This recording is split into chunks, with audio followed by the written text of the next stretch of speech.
Ladies and gentlemen, Media Inside. La chronique hebdo, média et digital de Croner Radio.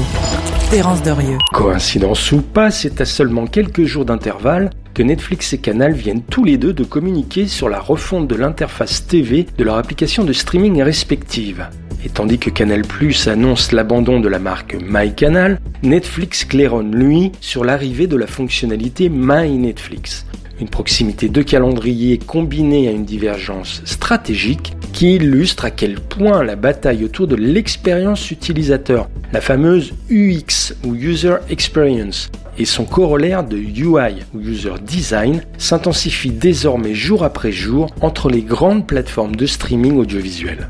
Une nouvelle bataille de l'interface utilisateur qui fait ainsi suite aux précédentes que se sont livrées successivement année après année les streamers, d'abord sur le terrain du nombre d'abonnés inscrits à leur compteur, puis sur celui du volume de leur librairie ou des exclusivités de contenu, ou enfin sur celui de leur profitabilité. Car la User Experience, c'est un peu le juge de paix du streaming qui fait que pour un abonné quel qu'il soit, un bon contenu dans une mauvaise interface, mal ergonomisée, ne vaut pas plus qu'un mauvais contenu mis en valeur dans une jolie interface. C'est la qualité de cette User Experience qui explique, selon une étude publiée par Nielsen Grace Note en 2023, que 20% des utilisateurs quittent complètement leur plateforme de streaming au bout de 10 minutes passées à chercher un programme sans succès et qu'une part encore plus importante abandonne ou reporte le visionnage après 20 minutes de navigation infructueuse. Et c'est cette interface utilisateur qui, lorsqu'elle est suffisamment frictionless ou seamless, littéralement sans frottement et sans couture, permet de limiter le churn ou taux de désabonnement à un service de streaming. Preuve en est pour Netflix qui, fort de sa culture à l'origine d'entreprise de tech, est capable d'offrir à ses abonnés une interface plus rapide, plus personnalisable et plus complète que la moyenne et qui lui permet d'avoir un taux de désabonnement limité à moins de 3%, là où il est au moins du double chez ses concurrents. Mais au-delà de ces enjeux d'UX et d'UI susceptibles de caractériser une interface de streaming réussie, il en est un autrement plus décisif et qui explique que vous ayez souvent l'impression, en tant qu'utilisateur, que l'interface de votre service de streaming n'a jamais évolué, ne s'est jamais améliorée depuis des années, sauf avec quelques fonctionnalités nouvelles qui, de ci de là et à la marge, restent incapables de tuer en vous la sensation de, pardonnez-moi l'expression, pilotage d'une charrue.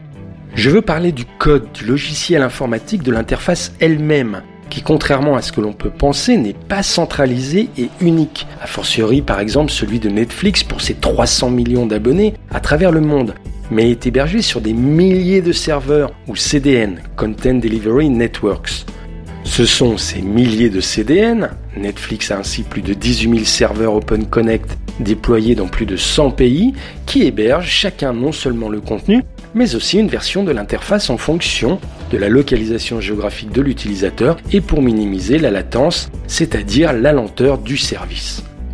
Un morcellement technique d'autant plus important aussi que lorsqu'ils sont distribués via des telcos, par exemple Netflix sur Free en France ou Disney+ sur Charter aux États-Unis, les services de streaming sont systématiquement dupliqués et hébergés sur les serveurs de l'opérateur. Sachant qu'en plus, chaque opérateur redistributeur du service a ses propres spécificités technologiques et logicielles qui sont autant de cas particuliers. Bref, et pour résumer, il existe presque autant de versions logicielles pour la même interface utilisateur qu'il y a de points de distribution. Dès lors, changer ou faire évoluer substantiellement la navigation ou l'ergonomie de l'expérience utilisateur et de son interface d'un service de streaming revient à devoir créer autant de nouvelles variantes logicielles qu'il y a de CDN, d'hébergement ou de points de distribution, chacun avec ses spécificités techniques. Et c'est précisément cette hétérogénéité dans la distribution technique de leurs services à travers le monde qui empêche les streamers de lancer de nouvelles interfaces complètes avec de nouvelles logiques de navigation, de personnalisation ou de découvrabilité des contenus. En les obligeant à procéder par petites touches, précisément comme Netflix et Canal viennent de l'annoncer, en ajoutant de ci de là des fonctionnalités sans perturber l'architecture globale du service, difficilement modifiable in extenso d'un coup d'un seul à grande échelle. Et oui, C'est bien là le paradoxe du streaming, dont le modèle économique relève certes des lois générales de la scalabilité numérique, mais dont la valeur et la solidité technologique reposent sur l'addition presque pointilliste, pourrait-on dire, de dizaines de milliers de cas particuliers. Media Inside. Terence Derieux, tous les mercredis à 7h45 et 19h45 et à tout moment en podcast. Cronerradio.fr